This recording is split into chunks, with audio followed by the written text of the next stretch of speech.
একটা হাদিস মনে পড়ছে, একটু শোনাবো। হযরত আনাস রাদিয়াল্লাহু তাআলা আনহু থেকে বর্ণিত, তিনি বলেন নবীজি একদিন একজনের সাথে কথা বলতেছে, হঠাৎ করে একজন গ্রাম্য সাহাবী আসছেন।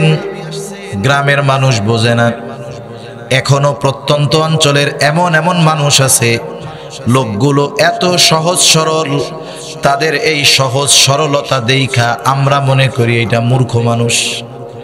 আসলে এগুলো তাদের মূর্খতা নয়, এগুলো হলো তাদের সরলতা।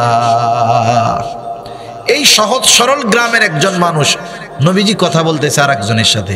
এখন উনি তো বোঝে না, উনি যায় নবীজিরে বলতে, ইয়া রাসূলুল্লাহ মাতা সাহ, বলে আল্লাহর রাসূল কিয়ামত কখন আসবে। ওনার বলার ভাব এইরকম যে উনি কিয়ামতের জন্য গাঠি গুঠি নিয়ে বসে রয়েছে, কেমন যেন বলতেছে, ও আল্লাহর রাসূল আমি তো কিয়ামতের লেগে রেডি, কিয়ামত আসে না কে? বুঝেন নাই? আপনি মনে করেন ঢাকা যাবেন, ঢাকা যাওয়ার সময় এই বলমারি গেছেন, বাসের টিকিট কাটলেন। এখন বাসের টিকিট কাটার পরে টিকিট ছিল 10টার গাড়ি, এখন 10টার গাড়ি 10:30 বাজে, গাড়ি এখনো আসে নাই। আপনি কাউন্টারে গিয়ে কি বলেন বলেন তো? গাড়ি আসবে কোন সময়? এই কথার মধ্যে কি কথা আছে বলেন তো? এই কথার মধ্যে আছে, ও মিয়া গাড়ি ছিল 10টার, বাজে হলো 10:30, আমি রেডি হয়ে বসে রয়েছি, গাড়ির খবর নেই কেন? এটাই তো কথা। কিন্তু এই কথাটা সংক্ষেপে বলবেন যে গাড়ি কখন আসবে। টিকিট কাটার পরে এই কথা বলার এক ধরন, টিকিট কাটার আগে বলার ধরনটা হবে আর এক রকম। তার মানে আপনি তো এখন টাইম টু টাইম যাওয়ার জন্য প্রস্তুত, গাড়ি আসতেছে না কেন? তা ওই লোকের বলার ধরনটা ওই রকম ছিল যে সে কেমন যেন কিয়ামতের জন্য অপেক্ষা করতেছে। একটা হলো জানতে চাওয়া যে ইয়া রাসূলুল্লাহ কিয়ামত কখন আসবে। নবীজি তখন বলবেন এই বিষয়ের সময় আসবে আর কি। কিন্তু ওনার বলার ধরন হলো কি, যে এখনো আসে না, আমি তো রেডি হয়ে বসে রয়েছি। নবীজি ওই ব্যক্তির সাথে কথা শেষ করার পরে বলতেছেন, কোথায় ওই লোক যে আমার এই প্রশ্ন করছে? কারণ কিছু কিছু প্রশ্ন করার পরে ওই প্রশ্নের জবাব দেওয়ার আগে উল্টা আর একটা প্রশ্ন করা জরুরি হয়ে যায়। আবার আর একটা কথা মনে পড়লো, আপনাদের বলি। একদিন আমরা এক উলামায়ে কেরামের মজলিসের মধ্যে বসা, বড় একজন আলেম আসছে। ওই জায়গায় 30-40 জন আলেম, ওই বুজুর্গ আলেম উলামায়ে কেরামের সাথে খুবই গুরুত্বপূর্ণ কিছু বিষয়ে পরামর্শ করতেছে। দরজাটা আটকায়া আরেকজনকে দরজার সামনে পাহারায় দিয়ে রাখছে যে এখন বাইরের কাউরে ঢুকতে দিবা না, হুজুর একটু ব্যস্ত। কিন্তু দরজার মধ্যে একজন বারবার টোকা দিচ্ছে, খুব ইমার্জেন্সি। বড় আলেম যিনি আসছেন তার সাথে আমার একটু খুবই জরুরি কথা আছে। ওখান থেকে বলা হচ্ছে একটু পরে, বলে না আমার জানতেই হবে, খুবই জরুরি বিষয়। যখন দুইজনের মধ্যে একটু কথাবার্তা হয়েছে, হুজুরই খেয়াল করছে, কি হয়েছে ওই জায়গায়? বলে হুজুর একজন লোক আপনার সাথে দেখা করবেই, খুবই গুরুত্বপূর্ণ। এখন সবাই আমরা দেখতেছি, ওরে আল্লাহ কি বিষয় গুরুত্বপূর্ণ। ওই লোকটা হুজুরের একবারে কাছে এসে বসছে। এখন ভাবসাবে বোঝা যায় যে জীবনে কোনোদিন পশ্চিম দিক উবুদ হইয়াও পড়ে না। পশ্চিম দিক পড়তে গেলে চিন্তা করে যদি ওই দিক মাথা কপাল পড়ে যায়, সিজদা একটা তো হয়ে যাইতে পারে, ভাবসাব ওই রকম। এখন আইসা ওনার কাছে জিজ্ঞাসা করতে, হুজুর আমার একটা খুব গুরুত্বপূর্ণ প্রশ্ন ছিল। কি প্রশ্ন? কয় হুজুর রাসূলুল্লাহ সাল্লাল্লাহু আলাইহি ওয়াসাল্লামের শ্বশুর শাশুড়িদের নাম আমার একটু জানার দরকার। এখন ওর লেবাস সুরত যা, ওরে কি ওই জবাব দেওয়ার টাইম আছে? এখন হুজুর বলতেছে তোর সব জবাব দেব, তো একটু দোয়া কুনুতটা কও আমারে। একেবারে আমাদের উলামায়ে কেরাম যারা সামনে ছিল 2-3 জনের ঘাড়ের উপরে পাড়া দিয়া দরজা খুইলা এক দৌড়ে চলে গেছে। এখন ওর প্রশ্নের পরে ওইটার জবাব দেওয়ার চাইতে ওর ভাবে উল্টা ওকে প্রশ্ন করাটাই জরুরি হয়ে গেছে। নবীজি ওকে প্রশ্ন করতেছে, কে সেই ব্যক্তি যে আমার এই জিজ্ঞাসা করছে? লোকটা বলে, ইয়া রাসূলুল্লাহ আমি জিজ্ঞাসা করেছি। নবীজি বললেন, মা আ'দাত লাহা। নবীজির প্রশ্ন হইল, তুমি কিয়ামতের জন্য কি প্রস্তুতি গ্রহণ করছো? ওই লোকটা সহজ সরলভাবে জবাব দিয়ে দিল, আমি আল্লাহ এবং তার রাসূলকে ভালোবাসি। নবীজিও তার এই কথার পরে বললেন, আল মারউ মা'a মান আহাব্বা। এইবার লোকটা আর কিছু জিজ্ঞাসা করে না, বাড়ির পথে হাঁটা দিছে। তার মানে নবীজি বলেছে যে যাকে ভালোবাসে তার সাথে অবস্থান করবে। লোকটা চলে গেল। হযরত আনাস রাদিয়াল্লাহু তাআলা আনহু বলেন, নবীজির মুখে এই কথাটা শ্রবণ করবার পর, ঈমান আনার পরে আমরা এতটা খুশি হই নাই যতটা খুশি নবীর সাথে থাকতে পারবো এই খবর পায়া আমরা হয়েছি। আসসালামু আলাইকুম ওয়া রাহমাতুল্লাহি ওয়া বারাকাতুহু। আলহামদুলিল্লাহ আলহামদুলিল্লাহি ওয়া কাফা ওয়া সালামুন আলা ইবাদিহিল্লাযীনা ইসতাফা। আম্মা বা'দু ফাআউযু বিল্লাহি মিনাশ শাইতানির রাজীম। বিসমিল্লাহির রহমানির রহিম।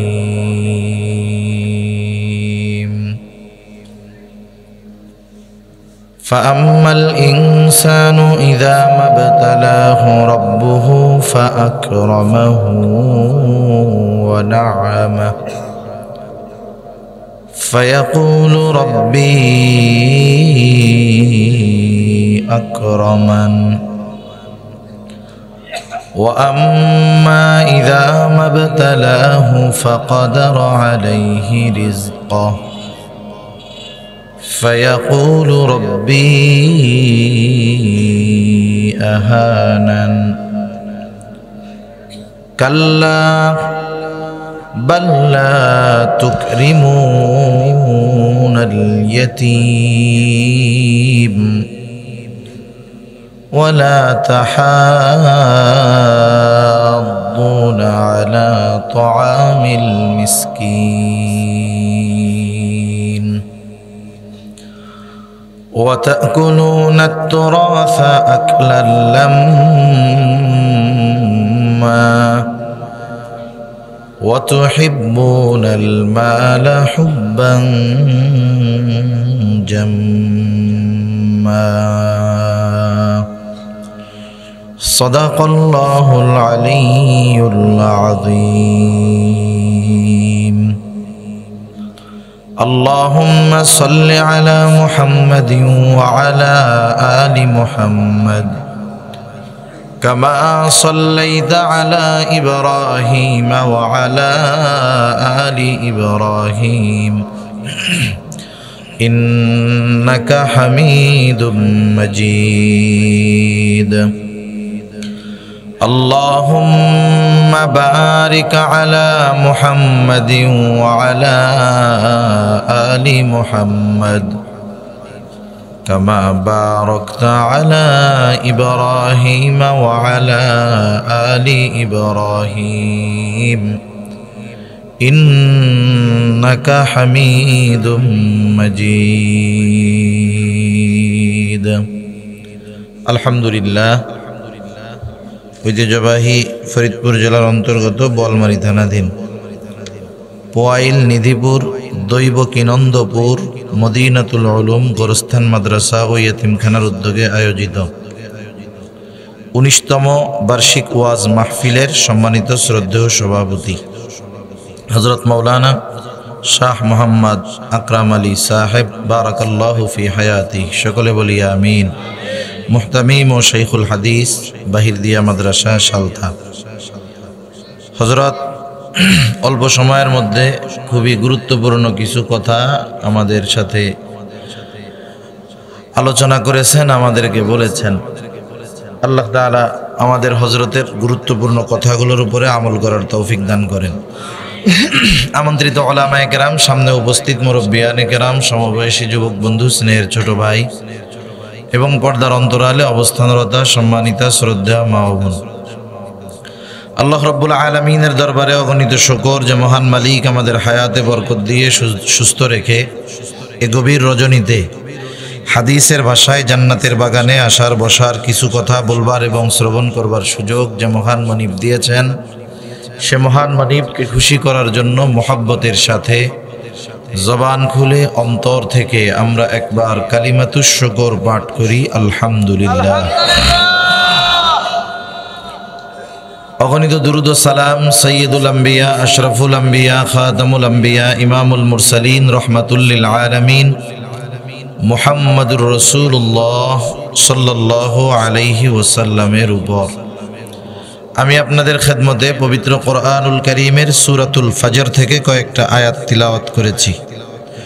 আল্লাহ তাআলার কাছে তৌফিক চাই, অল্প সময়ের মধ্যে আল্লাহ তাআলা আমাকে কিছু কথা বলার সুযোগ করে দেন, যে কথাগুলো আমাদের সবার দুনিয়া এবং আখিরাতের জন্য কল্যাণকর হয়। সকলে বলি আমিন। যেহেতু রাত অনেক, আসলে বেশি রাত যদি মাহফিলে হয় বেনামাজিদের কোনো টেনশন নাই, চিন্তায় পড়ে যায় নামাজিরা, ঠিক না? আগায় দেন, আওয়াজটা একটু ছেড়ে দেন হালকা।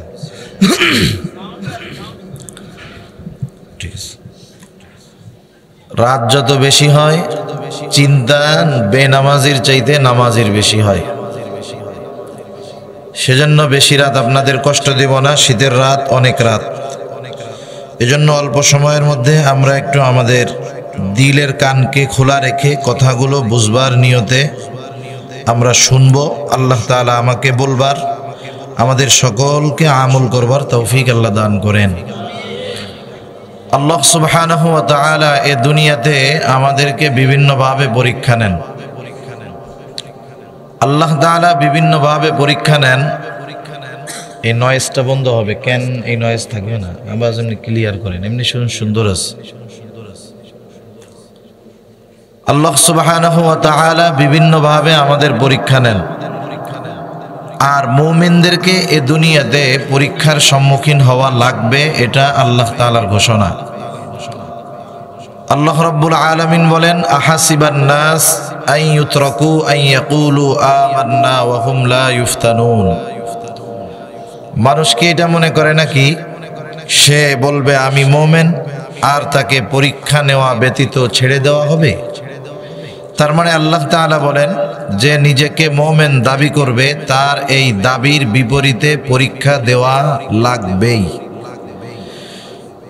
তাহলে এ দুনিয়ার জগতে আল্লাহ তাআলা আমাদের পরীক্ষা নেবেন, এ ব্যাপারে কোনো সন্দেহ নাই। এখন পরীক্ষাটা যে শুধু দুঃখ, কষ্ট, অভাব, যন্ত্রণা এগুলো দিয়েই আল্লাহ তাআলা নেন, বিষয়টা এমন নয়। অনেক সময় আল্লাহ রাব্বুল আলামিন সুখ, স্বাচ্ছন্দ্য, সচ্ছলতা, সম্পদ দিয়েও আল্লাহ তাআলা পরীক্ষা নেন। কিন্তু আমরা মানুষ, আমরা মনে করি যে পরীক্ষা মানেই হলো অভাব, অনটন, দুঃখ, কষ্ট, ক্লেশ। টাকা পয়সা থাকলে এটারে শুধু নেয়ামতি মনে করি, পরীক্ষা মনে করি না।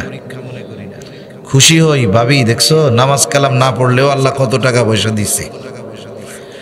যে ব্যক্তি নামাজ কালাম না পড়ে অনেক টাকার মালিক, সে দিনদার নামাজি অভাবগ্রস্ত মানুষকে পারলে টিটকারি করে বলে, দেখ নামাজ কালাম পড়ি না তাই আল্লাহ কত ভালোবাসে, আর নামাজ কালাম যদি খালি পড়তাম তোরা তো না খেয়ে মরে যেতিস। মানে বুঝাইতে চাই নামাজ কালাম পড়ে করস কি তোরা তো না খাইয়া আসস। আর আমি যদি নামাজ কালাম পড়তাম না পড়াই এই পাই, আর যদি পড়তাম তাহলে তোগো ভাগেরটাও পাইতি না, তোরা সব না খেয়ে মরতি। ওরা মনে করে যে সম্পদ, সম্মান মনে হয় আল্লাহ তাআলা ভালোবাসলেই দেয়। এখন বলেন তো, দুনিয়াতে দুনিয়াবি লাইনের সম্মান ফেরাউনের কি কম ছিল নাকি? কত বড় সালতানাতের বাদশা ছিল সে। দুনিয়াতে টাকা পয়সা কি কারুনের কম ছিল? আরে অন্যান্য কথা বাদ দেন, ইসলাম বিদ্বেষী যারা, ইসলাম মুসলমানদের বিরোধিতা করে যারা, এদেরকেও যদি রিকোয়েস্ট করেন, অনুরোধ করেন যে ভাই তোরে মাসে মাসে 500-1000 টাকা দিব, তুই তোর পোলাটার নাম ফেরাউন রাখিস, কেউ রাখবে? যদি বলে যে কাকা আপনার টেনশনের কারণ নাই, পোলাপান হইছে, টেনশন করেন না, মাসে মাসে 3000 ভাতা, কিন্তু পোলার নাম রাখবেন কারুন, রাখবেন কেউ? বলবেন যে আরে না খাইয়া মইরা যাই তাও তো ভালো, ফেরাউন, হামান, কারুন এ নামগুলো আমি রাখবো না। অথচ দেখেন ওরা কত বড় পাওয়ারফুল লোক ছিল, সম্পদের অভাব ছিল না কারুনের, ক্ষমতার অভাব ছিল না ফেরাউনের, ক্ষমতার অভাব ছিল না হামানের। এখন আমরা কি একথা বলবো যে আল্লাহ ফেরাউনরে ক্ষমতা দিছে এই জন্য আল্লাহ খুব ভালোবাসে তাকে? এটা বলবো? কেউ মানবে না এটা। তার মানে বোঝা গেল আল্লাহ তাআলা ভালোবাসলেই যে সম্পদ দেন তা না, আবার ভালো না বাসলেই যে অভাব দেন তাও না। আল্লাহ সুবহানাহু ওয়া তাআলা এই দুটো দিয়েই পরীক্ষা নিতে পারেন। কাউকে অভাব দিয়ে নেন, কাউকে সম্পদ দিয়ে নেন। কিন্তু আমরা মানুষ, আমাদের অভ্যাস হলো সম্পদ সম্মান পাইলে আমি যত বড় গুনাহগার হই না কেন মনে করি নেয়ামত আল্লাহ ভালোবাসে। অভাবে পড়লে আমি যত বড় বুজুর্গ হই না কেন আমি মনে করি আল্লাহ মনে হয় আমারে ভালোবাসে না। আসলে বিষয়টা এমন নয়। এই কথাগুলোই আল্লাহ তাআলা বলতেছেন। সাথে সাথে এ দুনিয়ার জমিনে মানুষের রিজিক তথা জীবন উপকরণ, রিজক আরবি শব্দ, এই শব্দর বাংলা হলো জীবন উপকরণ। রিজক মানে শুধু টাকা নয়, রিজক মানে শুধু সম্পদ নয়, এক কথায় জীবন চলার জন্য যা কিছু প্রয়োজন সব কিছুকেই রিজক বলা হয়। কথা বুঝতেছেন তো? সাথে সাথে আল্লাহ রাব্বুল আলামিন কেন রিজিকের সংকীর্ণতা আসে এর কিছু কারণও আল্লাহ তাআলা আমাদেরকে জানিয়ে দিয়েছেন। আমরা দুনিয়াতে কেউ চাই না যে আমাদের রিজিকের মধ্যে সংকীর্ণতা আসুক, তথা জীবন চলার জন্য যা প্রয়োজন এগুলোর মধ্যে কোনো সংকীর্ণতা আসুক, কমতি আসুক, এগুলো কি আমরা কখনো কেউ চাই না। সবাই চায় দুনিয়ার মধ্যে সম্মানজনক হালাল রিজিক পাবো, সবাই চাই আমাদের রিজিকটা প্রশস্ত হবে। এজন্য আল্লাহ তাআলার কাছে দোয়াও করি, আল্লাহুম্মা রযুকনা রিজকান হালালান তাইয়্যিবা। আয় আল্লাহ, আপনি আমাদেরকে হালাল উত্তম রিজিক দান করেন। আল্লাহুম্মা রযুকনা রিজকান ওয়াসিআ। আয় আল্লাহ, আপনি আমাদেরকে প্রশস্ত রিজিক দান করেন। কেউ দুনিয়াতে রিজিক সংকীর্ণতা চায় না। আমার মূল আলোচনা অল্প সময়ে যেটা হবে যে কোন কাজগুলোর কারণে রিজিক সংকীর্ণতা আসে, আমরা সেই কাজগুলো এই সূরার আয়াতগুলোর আলোকে জানব এবং ওই কাজগুলো থেকে নিজেরা বিরত থাকব ইনশাআল্লাহ। আল্লাহ তাআলা মানুষের সেই স্বভাবের কথা আগে বলেন। কোন স্বভাব? যে মানুষ টাকা পয়সা সম্মান পাইলেই মনে করে আল্লাহ আমারে খুব ভালোবাসে। আল্লাহ তাআলা বলেন, ফাআম্মাল ইনসানু ইযা মাবতালাহু রাব্বুহু ফাআকরামাহু ওয়া না'আমাহু। আল্লাহ রাব্বুল আলামিন বলেন, ফাআম্মাল ইনসানু ইযা মাবতালাহু রাব্বুহু, যখন মানুষের রব তাকে পরীক্ষা করার জন্য, ফাআকরামাহু ওয়া না'আমাহু, যখন রব মানুষকে পরীক্ষা করার জন্য তাকে সম্পদ দেন, তাকে সম্মান দেন, নেয়ামত দেন, সম্পদ সম্মানকে সে পরীক্ষা মনে না করে সে বলতে থাকে আমার রব আমাকে সম্মানিত করেছে। ফায়াকুলু রব্বি আকরামান, সে বলে আমার রব আমাকে সম্মানিত করেছে। তার মানে এই সম্পদ এবং সম্মানকে সে আল্লাহ তাআলার ভালোবাসার মাপকাঠি হিসাবে মনে করে। এজন্য সে অনেক সময় অভাবগ্রস্ত দুরবস্থার শিকার মুমিনের সামনে নিজে গর্ব করে ওই কথা বলে, দেখো আল্লাহ তাআলা যদি আমাকে ভালো না বাসতো তাহলে এই রকম সম্মান এবং সম্পদের মালিক আল্লাহ তাআলা আমাকে বানাইতো না। কিন্তু আল্লাহ তাআলা এর পর আবার বলেন, মানুষের আরেকটা অভ্যাস হলো ওয়া আম্মাল ইনসানু ইযা মাবতালাহু ফাকাদারা আলাইহি রিজকাহ। আল্লাহ তাআলা যখন মানুষের পরীক্ষা নেওয়ার জন্য তার জীবন উপকরণ রিজিককে আল্লাহ তাআলা সংকীর্ণ করে দেয়। আল্লাহ রাব্বুল আলামিন যখন তাকে একটু অভাবগ্রস্ত করে দেয় পরীক্ষা নেওয়ার জন্য, সে তখন বলতে থাকে ফায়াকুলু রব্বি আহানান, আমার রব আমাকে অপমানিত করেছে। প্রথমবার সে বলে ফায়াকুলু রব্বি আকরামান, আমার রব আমাকে সম্মানিত করেছে সম্পদ দিয়ে, সম্মান দিয়ে।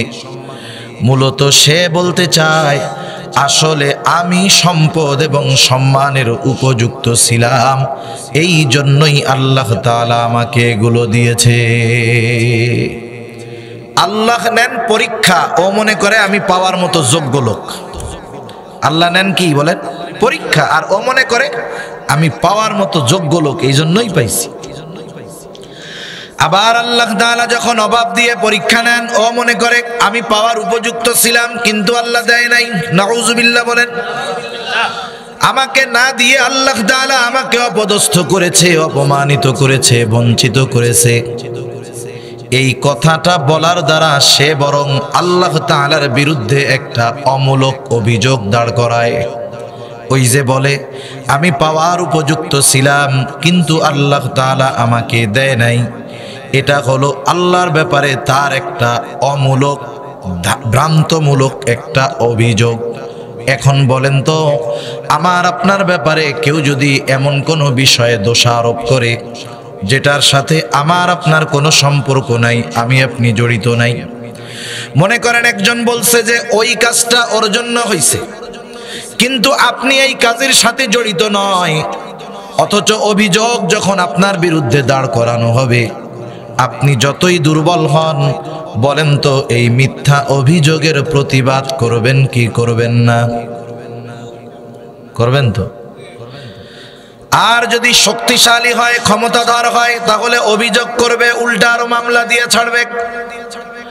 এই মানুষগুলো যখন আল্লাহ তাআলার ব্যাপারে অভিযোগ দায়ের করে যে আমি সম্পদ সম্মানের উপযুক্ত ছিলাম কিন্তু আল্লাহ তাআলা আমারে দেয় নাই, আমাকে এগুলো থেকে বঞ্চিত করেছে, আল্লাহ রব্বুল আলামিন তার ব্যাপারে এই ভ্রান্ত মিথ্যা অভিযোগের জবাব দিয়ে বলেন, কাল্লা, তুমি যে বলতেছো যে আমি আল্লাহ তোমাকে এগুলো না দিয়ে অপমানিত করেছি, তুমি এই সম্পদ সম্মানের উপযুক্ত ছিলা, আমি আল্লাহ দেই নাই, আমি আল্লাহর ব্যাপারে অভিযোগ দায়ের করতেছ। আল্লাহ তাআলা বলেন, কাল্লা, তোমার এই ধরনের দাবি কখনোই সত্য নয়। তুমি যেই দাবিটা করছো এটা ভ্রান্ত দাবি, এটা মিথ্যা দাবি। আল্লাহ তাআলা তার ব্যাপারে এই ভ্রান্ত মিথ্যা অমূলক দাবি অস্বীকার করার সাথে সাথে তার রিজিক সংকীর্ণতার কারণগুলো আল্লাহ তাআলা বর্ণনা করে দেয়। কেমন যেন আল্লাহ তাআলা বলতেছেন, সাউন্ডটা একটু বাড়াও, কেমন যেন আল্লাহ তাআলা বলতেছেন, তুমি যে আমার ব্যাপারে এই অভিযোগ দিচ্ছ এটা মিথ্যা, বরং তোমার এই অভাবের কারণগুলো কি তুমি শুইনা নাও। এই কথাগুলো আমরাও একটু খেয়াল দিয়ে শুনবো, কারণ মুফাসসিরিনে কেরাম বলেন এই ত্রুটি, এই দোষগুলো যাদের মধ্যে থাকবে দুনিয়ায় তারা রিজিক সংকীর্ণতার মুখোমুখি হবে, আর এই দোষগুলো থেকে যারা দুনিয়ায় বেঁচে থাকবে আল্লাহ তাআলা এই দুনিয়ার জগতে তাদেরকে বরকতময় রিজিক দান করবে। এখন এখানে কেউ আছেন যে না হুজুর আমরা প্রশস্ত রিজিক চাই না? কেউ আছেন? আমরা সবাই কি চাই? প্রশস্ত রিজিক চাই, বরকতময় রিজিক চাই। চাই না যে জীবনে কখনো অভাব অনটন আসুক। কেউ আমরা চাই? কারা কারা প্রশস্ত রিজিক চাই? হাত উঁচা করি, তাকবীর দেন, নারায়ে তাকবীর, নারায়ে তাকবীর, মাশাআল্লাহ। আপনি ভাই এগুলো হলো দুনিয়া পাওয়ার ওয়াজ। কিসের ওয়াজ কোন? আরে জোরে বলেন না, ঘুম আসতেছে আপনাদের। কিসের ওয়াজ? দুনিয়া পাওয়ার কথা আল্লাহ তাআলা বলছে, আখিরাত থাক একদিন, আগে দুনিয়াটা পাইয়া লই। আল্লাহ রাব্বুল আলামিন বলেন, কাল্লা, তোমার এই অভিযোগ কখনোই সত্য নয়, বরং শুইনা নাও, বাল্লা তুকরিমুনাল ইয়াতীম, বরং তোমার এই রিজিক সংকীর্ণতার এক নাম্বার কারণ হলো তুমি ইয়াতীমকে সম্মান করো না। ইয়াতীমকে সম্মান করো না, এর দ্বারা উদ্দেশ্য কি? ইয়াতীম যদি ছোট হয় তারে আবার সম্মান করে কেমনে? আল্লাহ তাআলা মূলত ইয়াতীমের হকগুলো বোঝানোর ক্ষেত্রে, ইয়াতীমের হকের গুরুত্ব বোঝানোর ক্ষেত্রে আল্লাহ তাআলা ইয়াতীমের হকটাকে বলেছেন, ইয়াতীমকে তোমরা সম্মান করো না। ইয়াতীমের হক এটা আবার কি? হকটা হতে পারে কয়েক ধরনের। একটা হলো ইয়াতীমের অন্যতম হক, আমাদের কাছে ইয়াতীম যা পাবে সেগুলো। এক নাম্বার, প্রত্যেকটা ইয়াতীমের অন্যতম হক যে তারা আমাদের কাছ থেকে সদাচরণ, ভালো ব্যবহার পাবে। প্রত্যেকটা ইয়াতীমের হক সদাচরণ। আমার আপন হোক, পরিচিত হোক, অপরিচিত হোক, রক্তের সম্পর্কের হোক বা না হোক, যখন আমি জানবো যে এই ছেলেটা ইয়তীম, অটোমেটিকলি ওই ছেলের একটা হক আমার উপরে আছে, সেটা কি? তার সাথে ভালো ব্যবহার। সাধারণত ইয়তীম দুই শ্রেণীর হয়, এক শ্রেণীর হয় ধনী ইয়তীম, আর এক শ্রেণীর হয় গরিব ইয়তীম। ইয়তীমটা ধনী হোক আর গরিব হোক, গরিব ইয়তীম যার বাবা কোনো কিছু রেখে যায় নাই, টাকা পয়সা রেখে যায় নাই। ধনী ইয়তীম বাবা যদিও মারা গেছে কিন্তু টাকা পয়সা অনেক রেখে গেছে। ইয়তীমটা ধনী হোক আর গরিব হোক, ইয়তীমের সাথে সর্বদা আমাদের সদাচরণ, ভালো ব্যবহার করতে হবে। যে ইয়তীম গরিব, তার সাথে যদি আমি খারাপ আচরণ করি, তার দুই ধরনের কষ্ট লাগবে। এক নাম্বার কষ্ট, সে চিন্তা করবে, আহারে আজকে যদি আমার বাবা বেঁচে থাকতো তাহলে আমার সাথে এরকম খারাপ আচরণ কেউ করতো না। দুই নাম্বার চিন্তা করবে, আমার যদি সম্পদ টাকা পয়সা থাকতো, হয়তো বাপ না থাকলেও কেউ আমার সাথে ধনী হওয়ার কারণে খারাপ আচরণ করতো না। আবার যেই ছেলেটা ধনী ইয়তীম, এর সাথে যদি খারাপ আচরণ করা হয়, সে কষ্ট পাবে আর চিন্তা করবে, বলবে আহারে আমার আব্বা মা যদি বাইচা থাকতো তাহলে আমার সাথে কেউ খারাপ আচরণ করতো না। আমাদের আচরণের কারণে যদি ইয়তীমের অন্তরে কোনো কষ্ট হয়, আল্লাহ তাআলার আরশ কাঁপে ওঠে। ইয়তীমের সাথে খারাপ আচরণ এতটা জঘন্য এক কর্ম যে ইয়তীমের সাথে খারাপ আচরণ করলে আল্লাহ তাআলা নারাজ হয়ে যায়। ইয়তীমের সাথে খারাপ আচরণ করা, এটা হলো আবু জেহেলের খাসলাত, আবু জেহেলের অভ্যাস। ইয়তীমের সাথে সদাচরণ করা, এটা হলো মুহাম্মাদুর রাসূলুল্লাহ সাল্লাল্লাহু আলাইহি ওয়াসাল্লামের অভ্যাস। আবু জেহেলের অভ্যাস ছিল, সে ইয়তীমের সাথে শুধু খারাপ আচরণ করতো না, বরং পারলে ইয়তীমের সম্পদগুলোও নিজে দখল দিয়া দিত। সেই জন্য আবু জেহেলের ব্যাপারেও আল্লাহ তাআলা আয়াত নাজিল করে জানায়া দেন, আবু জেহেলের একটা বদ খাসলাত ছিল, যখন কোনো ধনী মানুষ মৃত্যুর সময় মৃত্যুর মুখোমুখি হয়ে যাইত, ওই ধনী মানুষটার যদি কোনো নাবালক বাচ্চা থাকতো, ও আস্তে করে ওই ধনী মানুষটার কাছে গিয়ে বলতো, ভাই হয়তো তুমি জীবনের সায়ান্নে চলে আসছো, জীবনের শেষ মুহূর্তগুলো হয়তো অতিবাহিত করতেছ, কিন্তু তুমি মারা যাওয়ার পরে তোমার এই সন্তানের কি হবে, সম্পদের কি হবে? তুমি মারা যাবার পর এই সম্পদ অন্যরা দখল দিয়ে দিবে, তোমার সন্তান সম্পদ বঞ্চিত হবে।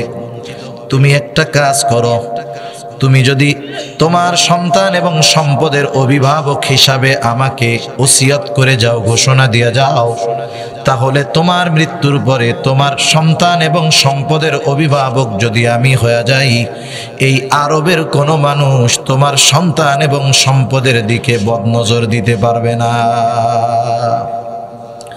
আবু জেহেল তো লিডার, ওর অনুসারীরাও জানে আবু জেহেল খেয়া দিবে সব, কিন্তু তখন তো বলে না, তখন চুপ করে আছে। ওই লোক চিন্তা করে, কথা তো ঠিক। দেখবেন, আপনি যদি আপনার সম্পদের বড় নিরাপত্তা চান, তাহলে বড় ডাকাত যে ওর কাছে পাবলিকের সামনে আমানত রাখবেন, দেখবেন হেফাজত বেশি হবে। যে মাইরা খায় ওর কাছে আমানত রাখবেন, দেখবেন সম্পদের হেফাজত বেশি হবে। আরো মানুষের সামনে বলবেন, ভাই আপনি তো এরকম, এই যে 2 লাখ টাকা আপনার কাছে আমি জমা রাখলাম, দেখবেন ও তখন চিন্তা করবে যে এটার হেফাজত ভালো মতো করতে হবে। আবার ওই সব মানুষ ছলে বলে কলে কৌশলে মানুষের এটা খায়া দেয় ঠিক, কিন্তু অনেক সময় ওই ধরনের খারাপ মানুষের কাছে সম্পদ এসব নিরাপদ থাকে বেশি। এখন ও চিন্তা করতেছে যে ঠিক তো কথা, আবু জেহেলের কাছে যদি আমার সন্তান আর সম্পদের দায়িত্ব দেওয়া যায়, তাহলে আশেপাশের কেউ এটা ধরার সাহস পাবে না। এই চিন্তা করে যখন মানুষটা মানুষের সামনে ঘোষণা দিত যে আমার মৃত্যুর পর আমার সম্পদ এবং সন্তানের অভিভাবক হলো আবু জেহেল, এইবার লোকটা যখন মারা যাইত, ওই ছোট্ট শিশুটা যখন বালেগ হইতো, বড় হইতো, সে তার সম্পদটা যখন আবু জেহেলের কাছ থেকে ফেরত চাইতে যাইত, আবু জেহেল ঘাড়টা ধাক্কা দিয়া বাইর কইরা দিত এবং ওই ইয়তীমের সম্পদ নিজে ভক্ষণ করে ফেলত। সেজন্য ইয়তীমের সাথে খারাপ আচরণ করা এটা হলো আবু জেহেলের কাজ। রাসূল আকরাম সাল্লাল্লাহু আলাইহি ওয়াসাল্লামের কাছে একজন সাহাবী আসছে। আয়েশা বলে, ইয়া রাসূলুল্লাহ, আপনি আমাকে এমন একটা আমল শিখায়া দেন যার দ্বারা আমার কঠিন হৃদয়টা নরম হয়ে যাবে। একজন সাহাবী আয়েশা বলতেছে, ইয়া রাসূলুল্লাহ, আমার হৃদয়টা বড় কঠোর, আমাকে এমন একটা আমল শিখায়া দেন যার দ্বারা আমার এই কঠোর হৃদয়টা নরম হয়ে যাবে। নবীজি তাকে বললেন, ওয়ামসাহ রাসিল ইয়াতীম ওয়া আত'ইমিল মিসকিন। ওয়ামসাহ রাসাল ইয়াতীম, তুমি ইয়াতীমের মাথায় হাত বুলায়া দাও আর মিসকিনদের খানা খাওয়াও, আল্লাহ তাআলা তোমার কঠিন হৃদয়টাকে নরম বানায়া দিবে। সেজন্য আমরাও মাঝে মধ্যে ইয়াতীমদের মাথায় হাত বুলায়া দিব, ইয়াতীমদের সাথে একটু সদাচরণ করব, ইয়াতীমের হৃদয়ের কথাটা একটু বোঝার চেষ্টা করব, মাঝে মধ্যে একটু কথা শুনব। কারণ ইয়াতীম যার বাবা নাই সে বোঝে বাবা না থাকার যন্ত্রণা। একটু তার কষ্টটাও আমি একটু নিজের মধ্যে নেওয়ার চেষ্টা করব, তার দুঃখের কথা শুনব। দেখবেন ইয়াতীম আপনার কাছে যদি মন খুলে কথাগুলো বলতে পারে তাহলে সেও আল্লাহ তাআলার কাছে আমার আপনার জন্য দোয়া করবে। তাহলে ইয়াতীমের হকগুলোর মধ্যে প্রথম হক হলো ইয়াতীম ধনী হোক আর গরিব হোক, সকল ধরনের ইয়াতীমের সাথে আমরা ভালো আচরণ করব। আমার আচরণের দ্বারা যেন তার অন্তরে এই কথাটা উদিত না হয় যে আরে আমার আব্বা থাকলে আমার এরকম বলতো না, তাহলে তার এই কষ্ট আরশে আজিম পর্যন্ত পৌঁছায়া যাবে। 2 নাম্বার, আমার আপনার অধীনে যদি কোনো ইয়াতীম থাকে তার সাথে আরো ভালো আচরণ করব। অনেক সময় এমনটা দেখা যায়, অনেক ইয়াতীমের অভিভাবক আছে, ইয়াতীমকে তার সম্পদ থেকে বঞ্চিত করে, ইয়াতীমের সম্পদ নিজে খায়া ফেলে। মনে করেন ভাই মারা গেছে, ভাই এইবার ভাইয়ের ছোট্ট একটা ছেলে আছে ভাতিজা, এই ভাই ভাতিজার মাও নাই বাবাও নাই। অনেক চাচা মনে মনে খুশি হয়, কয় ভাই মরছে ভালোই হয়েছে।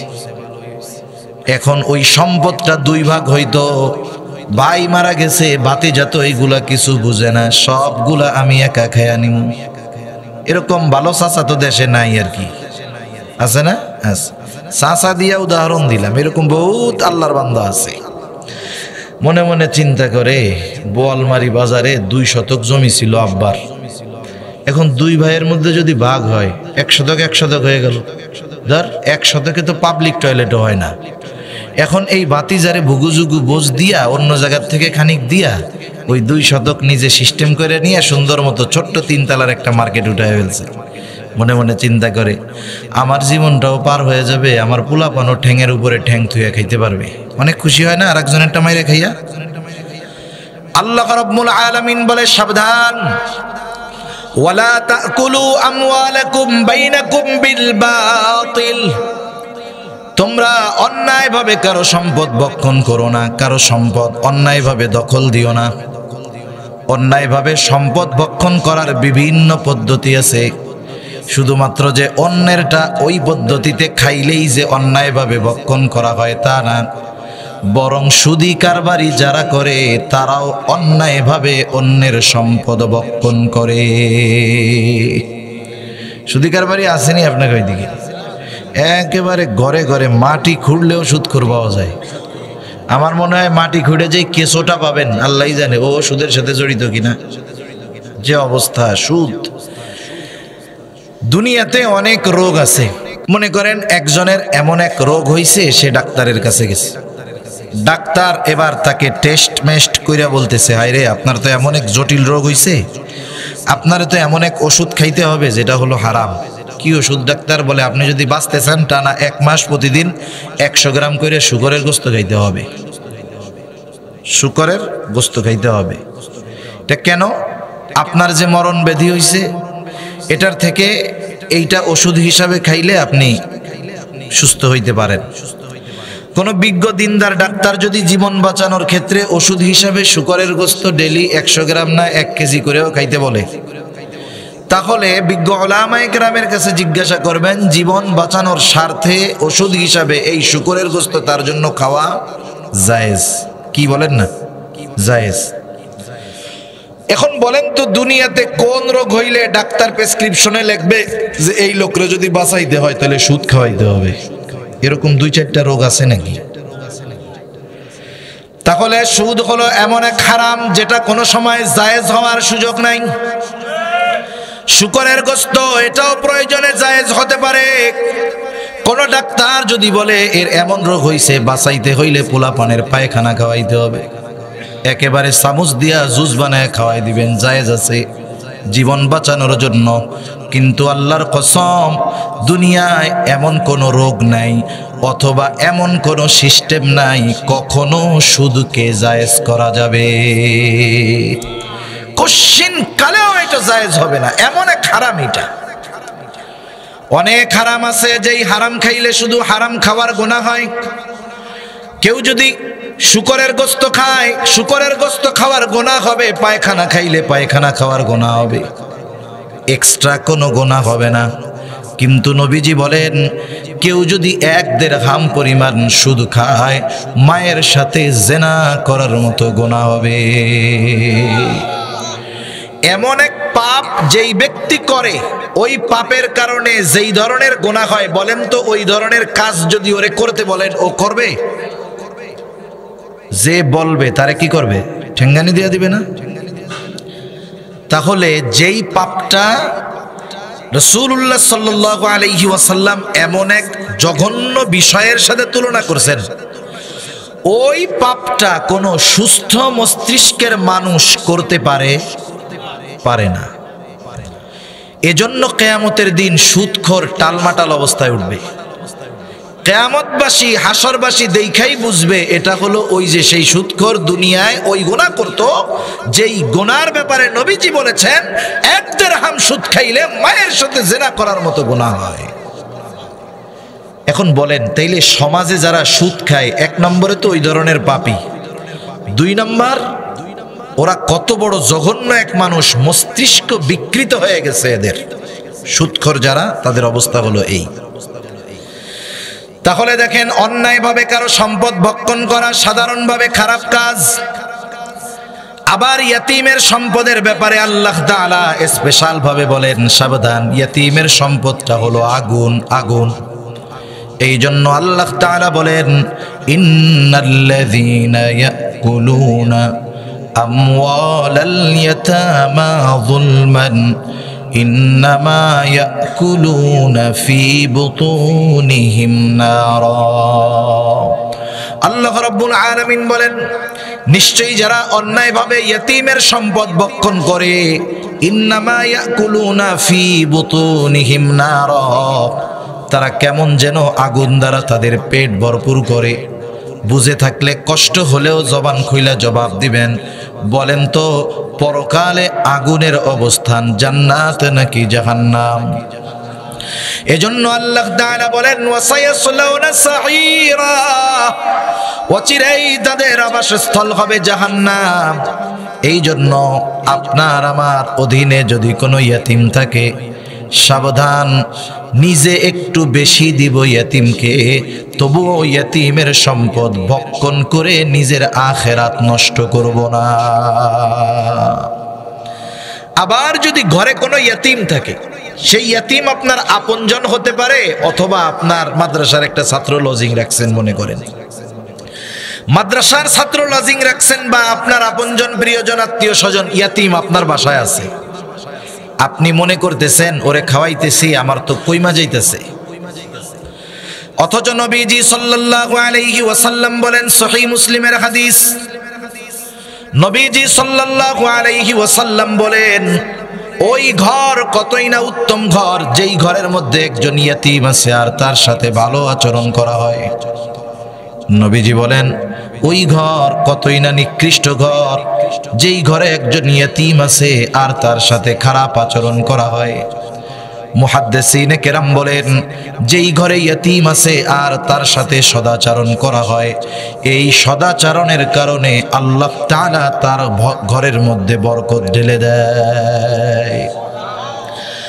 আর যে ইয়তীম ঘরে আছে আবার ওর সাথে খারাপ আচরণ করে, খানা খাওয়ায় আবার খুসাও দেয়, আবার টিটকারিও করে, মুহাদ্দিসিনে কেরাম বলেন ওই ঘর তো নিকৃষ্ট ঘর, আল্লাহ তাআলা ওই ঘর থেকে বরকত রহমত উঠায় নিয়ে যায়। এই জন্য আমরা যদি মনে করি একজন ইয়তীমরে লজিং রাখছি, খাওয়াইতেছি, আমার লস, তা না, বরং হতে পারে ওই ইয়তীমের সাথে ভালো আচরণ করার কারণে আমার আপনার ঘরকে আল্লাহ তাআলা বরকত রহমত দিয়ে ভরপুর করে দিবে। সেজন্য আমরা চেষ্টা করব ইয়তীমের অভিভাবক হওয়ার জন্য, আত্মীয় না হোক এমনি অভিভাবক হোক, যদি সামর্থ্য থাকে একজনের দায়িত্ব পুরা নিয়ে নিব। যদি ওইটা সামর্থ্য না থাকে, যেহেতু ইয়তীমখানা, আয়েশা ওস্তাদের কাছে, মুহতামিম সাহেবের কাছে বলবেন, হুজুর একজন ইয়তীম সন্তান দেন, তাই আমি খাওয়াবো। আপনি সারা বছর খাওয়াইতে পারবেন না, সমস্যা নাই, আপনি দায়িত্ব নেন, হুজুর আমি ওই ইয়তীমের যা পোশাক লাগে সব দিয়া দিব, লুঙ্গি যা লাগে আমি দিয়া দিব। ওইটাও অ্যাবিলিটি নাই, কম অ্যাবিলিটি আছে, আপনি বলেন হুজুর ওই ইয়তীমের সাবান তেল সোনু পাউডার যা লাগে আমি দিয়া দিব। ওইটাও অ্যাবিলিটি নাই। আয়েশা বলেন, হুজুর এই ইয়তীমের দায়িত্ব আমার, ওর যত জোড়া স্যান্ডেল লাগে আমি কিনা দিব। যে কোনো না ভাবে সামান্য কিছু দিয়ে হলেও যদি ইয়তীমের অভিভাবকের কাতারে নামটা রাখা যায়, লাভটা কি হবে শুইনা নেন। নবীজি বলেন, আনা ওয়া কাফিলুল ইয়তীম কাহাতাইনি ফিল জান্নাহ। নবীজি বলেন, আমি আর ইয়তীমের অভিভাবক জান্নাতের মধ্যে, এই দুই আঙ্গুল ইশারা দিয়া নবী বুঝায় দেন, আমি আর ইয়তীমের অভিভাবক জান্নাতের মধ্যে এই রকম পাশাপাশি অবস্থান করব। নবীর সাথে জান্নাতে থাকার কত ফজিলত। একটা হাদিস মনে পড়ছে, একটু শোনাবো। হযরত আনাস রাদিয়াল্লাহু তাআলা আনহু থেকে বর্ণিত, তিনি বলেন, নবীজি একদিন একজনের সাথে কথা বলতেছে, হঠাৎ করে একজন গ্রাম্য সাহাবী আসছেন। গ্রামের মানুষ বোঝে না, এখনো প্রত্যন্ত অঞ্চলের এমন এমন মানুষ আছে, লোকগুলো এত সহজ সরল, তাদের এই সহজ সরলতা দেখা আমরা মনে করি এটা মূর্খ মানুষ। আসলে এগুলো তাদের মূর্খতা নয়, এগুলো হলো তাদের সরলতা। এই সহজ সরল গ্রামের একজন মানুষ, নবীজি কথা বলতেছে আর একজনের সাথে। এখন উনি তো বোঝে না, উনি যায় নবীজিরে বলতে, ইয়া রাসূলুল্লাহ মাতা সাহ, বলে আল্লাহর রাসূল কিয়ামত কখন আসবে। ওনার বলার ভাব এইরকম যে উনি কিয়ামতের জন্য গাঠি গুঠি নিয়ে বসে রয়েছে, কেমন যেন বলতেছে, ও আল্লাহর রাসূল আমি তো কিয়ামতের লেগে রেডি, কিয়ামত আসে না কে? বুঝেন নাই? আপনি মনে করেন ঢাকা যাবেন, ঢাকা যাওয়ার সময় এই বলমারি গেছেন, বাসের টিকিট কাটলেন। এখন বাসের টিকিট কাটার পরে টিকিট ছিল 10টার গাড়ি, এখন 10টার গাড়ি 10:30 বাজে, গাড়ি এখনো আসে নাই। আপনি কাউন্টারে গিয়ে কি বলেন, বলেন তো? গাড়ি আসবে কোন সময়? এই কথার মধ্যে কি কথা আছে বলেন তো? এই কথার মধ্যে আছে, ও মিয়া গাড়ি ছিল 10টার, বাজে হলো 10:30, আমি রেডি হয়ে বসে রয়েছি, গাড়ির খবর নাই কেন? এটাই তো কথা। কিন্তু এই কথাটা সংক্ষেপে বলবেন যে গাড়ি কখন আসবে। টিকিট কাটার পরে এই কথা বলার এক ধরন, টিকিট কাটার আগে বলার ধরনটা হবে আর এক রকম। তার মানে আপনি তো এখন টাইম টু টাইম যাওয়ার জন্য প্রস্তুত, গাড়ি আসতেছে না কেন? তা ওই লোকের বলার ধরনটা ওই রকম ছিল যে সে কেমন যেন কিয়ামতের জন্য অপেক্ষা করতেছে। একটা হলো জানতে চাওয়া যে ইয়া রাসূলুল্লাহ কিয়ামত কখন আসবে। নবীজি তখন বলবেন এই বিষয়ের সময় আসবে আর কি। কিন্তু ওনার বলার ধরন হলো কি, যে এখনো আসে না, আমি তো রেডি হয়ে বসে রয়েছি। নবীজি ওই ব্যক্তির সাথে কথা শেষ করার পরে বলতেছেন, কোথায় ওই লোক যে আমার এই প্রশ্ন করছে? কারণ কিছু কিছু প্রশ্ন করার পরে ওই প্রশ্নের জবাব দেওয়ার আগে উল্টা আর একটা প্রশ্ন করা জরুরি হয়ে যায়। আবার আর একটা কথা মনে পড়লো, আপনাদের বলি। একদিন আমরা এক উলামায়ে কেরামের মজলিসের মধ্যে বসা, বড় একজন আলেম আসছে। ওই জায়গায় 30-40 জন আলেম, ওই বুজুর্গ আলেম ওলামা একরামের সাথে খুবই গুরুত্বপূর্ণ কিছু বিষয়ে পরামর্শ করতেছে। দরজাটা আটকায়া আরেকজনকে দরজার সামনে পাহারায় দিয়ে রাখছে যে এখন বাইরের কাউরে ঢুকতে দিবা না, হুজুর একটু ব্যস্ত। কিন্তু দরজার মধ্যে একজন বারবার টোকা দিচ্ছে, খুব ইমার্জেন্সি, বড় আলেম যিনি আসছেন তার সাথে আমার একটু খুবই জরুরি কথা আছে। ওখান থেকে বলা হচ্ছে একটু পরে, বলে না আমার জানতেই হবে, খুবই জরুরি বিষয়। যখন দুইজনের মধ্যে একটু কথাবার্তা হয়েছে, হুজুরই খেয়াল করছে কি হয়েছে ওই জায়গায়, বলে হুজুর একজন লোক আপনার সাথে দেখা করবেই, খুবই গুরুত্বপূর্ণ। এখন সবাই আমরা দেখতেছি, ওরে আল্লাহ কি বিষয় গুরুত্বপূর্ণ। ওই লোকটা হুজুরের একবারে কাছে এসে বসছে। এখন ভাবসাবে বোঝা যায় যে জীবনে কোনোদিন পশ্চিম দিক উবুদ হইয়াও পড়ে না। পশ্চিম দিক পড়তে গেলে চিন্তা করে যদি ওই দিক মাথা কপাল পড়ে যায় সিজদা একটা তো হয়ে যাইতে পারে, ভাবসাব ওইরকম। এখন আইসা ওনার কাছে জিজ্ঞাসা করতে, হুজুর আমার একটা খুব গুরুত্বপূর্ণ প্রশ্ন ছিল। কি প্রশ্ন? কয় হুজুর রাসূলুল্লাহ সাল্লাল্লাহু আলাইহি ওয়াসাল্লামের শ্বশুর শাশুড়িদের নাম আমার একটু জানার দরকার। এখন ওর লেবাস সুরত যা, ওরে কি ওই জবাব দেওয়ার টাইম আছে? এখন হুজুর বলতেছে তোর সব জবাব দেব, তো একটু দোয়া কুনুতটা কও আমারে। একেবারে আমাদের ওলামায়ে কেরাম যারা সামনে ছিল 2-3 জনের ঘাড়ের উপরে পাড়া দিয়া দরজা খুইলা এক দৌড়ে চলে গেছে। এখন ওর প্রশ্নের পরে ওইটার জবাব দেওয়ার চাইতে ওর ভাবে উল্টা ওকে প্রশ্ন করাটাই জরুরি হয়ে গেছে। নবীজি ওকে প্রশ্ন করতেছে, কে সেই ব্যক্তি যে আমার এই জিজ্ঞাসা করছে? লোকটা বলে, ইয়া রাসূলুল্লাহ আমি জিজ্ঞাসা করেছি। নবীজি বললেন, মা আ'দাত্তালাহা। নবীজির প্রশ্ন হইল, তুমি কিয়ামতের জন্য কি প্রস্তুতি গ্রহণ করছো? ওই লোকটা সহজ সরলভাবে জবাব দিয়ে দিল, আমি আল্লাহ এবং তার রাসূলকে ভালোবাসি। নবীজিও তার এই কথার পরে বললেন, আল মারউ মা'a মান আহাব্বা। এইবার লোকটা আর কিছু জিজ্ঞাসা করে না, বাড়ির পথে হাঁটা দিছে। তার মানে নবীজি বলেছে যে যাকে ভালোবাসে তার সাথে অবস্থান করবে। লোকটা চলে গেল। হযরত আনাস রাদিয়াল্লাহু তাআলা আনহু বলেন, নবীজির মুখে এই কথাটা শ্রবণ করবার পর, ঈমান আনার পরে আমরা এতটা খুশি হই নাই যতটা খুশি নবীর সাথে থাকতে পারবো এই খবর পায়া আমরা হয়েছি। বলতেছে ঈমান আনার পরে যখন শুনছি যে নবীজির সাথে আমরা থাকতে পারবো জান্নাতেও, তখন আমরা এত খুশি হইছি যে ঈমান আনার পরে আর কোনো কথায় আমরা এত খুশি হই নাই। সুবহানাল্লাহ। ওই সুযোগ নবীজি বিভিন্ন পদ্ধতিতে আমাদের দিয়ে গেছেন। এই জন্য আমরা চেষ্টা করব ইয়াতীম অসহায় যদি কেউ থাকে তার সামান্য কিছু বিষয়ের অভিভাবক হওয়ার জন্য হলেও, এটা যদি পারি আমি একটা ছাত্ররে লজিং রেখা পড়াবো, খাওয়াবো, আল্লাহর কসম লস হবে না। ওই ছেলেটা যদি হাফেজ আলেম হয়, ওর থেকে হাফেজ আলেম হবে, তাদের থেকে হবে, তাদের থেকে হবে। ওর মাধ্যমে কিয়ামত পর্যন্ত যত ছাত্র কোরআন শিখবে, শিখাবে, আপনি লজিংওয়ালা কোনো সন্দেহ নাই, ওই শিখানোওয়ালা শিখনেওয়ালা ওদের থেকেও একটা সওয়াবের অংশ আমল নামায় যোগ হয়ে যাবে। এজন্য আমরা যদি সামর্থ্য থাকে, গ্রাম অঞ্চল যেহেতু লজিং এর সিস্টেম মনে হয় আছে না, এদিকে আমরা রাখার চেষ্টা করবো তো ইনশাআল্লাহ। আপনি যদি ওরে একটু ভালোবাসেন, ইয়েতিম ছেলে, আপনি খান নুন দিয়ে, সকালবেলা মরিচ পেঁয়াজ আর রাত্রের বাসি ডাইল দিয়ে খান। আর কি পেঁয়াজ দিয়ে খাবেন কেমনি, যে দাম, বাবারে বাবা। তা দেখেন আপনি যাই খান, কিন্তু ওরে যদি একটু আদর করে খাওয়ান, ও দেখবেন আলু ভর্তা ডাইল দিয়ে খাইয়া খুশি হবে। কিন্তু গোস্ত টোস্ত খাওয়ান ঠিক মতো, কিন্তু ব্যবহার ভালো করেন না, ওর হৃদয়ে কষ্ট লাগবে। আপনি যাই খান, ওরে একটু আদর করে যদি খাওয়ান, ও খুশি হবে। কতটুকু বা খাবে? নবীজির কথা, বরকত হয়ে যাবে ঘরের মধ্যে, রহমত আসবে, আল্লাহ তাআলা বরকতের দুয়ার খুলে দিবে ইনশাআল্লাহ।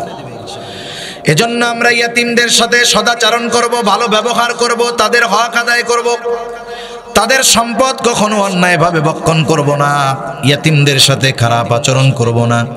আল্লাহ তাআলা সেই কথাই বলে, শোনো, তোমাদের রিজিক সংকীর্ণতার অন্যতম কারণ তোমরা ইয়াতিমকে সম্মান করো না। তাহলে ইয়াতিমকে সম্মান না করলে রিজিকের মধ্যে সংকীর্ণতা আসে। মুফাসসিরিনে কেরাম বলেন, ইয়াতিমদের হক আদায় করলে আল্লাহ তাআলা রিজিক প্রশস্ত করে দেয়।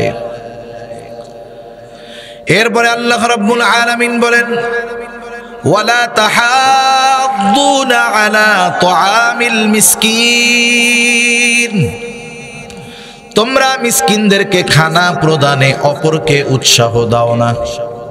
মূল কথা হইল নিজেও মিসকিনদের খাওয়াও না, অপরকেও মিসকিনদের খাওয়ানোর জন্য উৎসাহ দাও না।